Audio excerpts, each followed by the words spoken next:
May exhibit po ngayon sa Kamara na nagpapakita ng maraming gamit at pakinabang ng bamboo o kawayan. Sa Bamboo Brilliance Innovations and Inspirations in Sustainable Designs na binuksan kahapon, tampok ang ilang musical instruments gaya ng gitara at marimba. Meron ding mga skateboard, basket at iba pang dekorasyon sa bahay.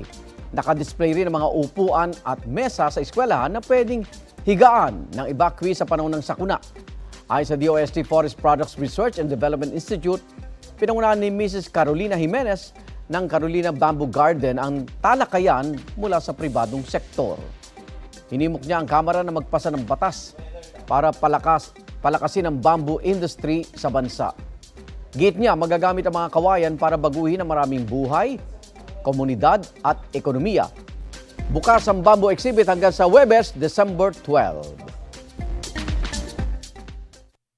Incentivize bamboo cultivation and establish the Philippines as a global leader in the engineered bamboo industry.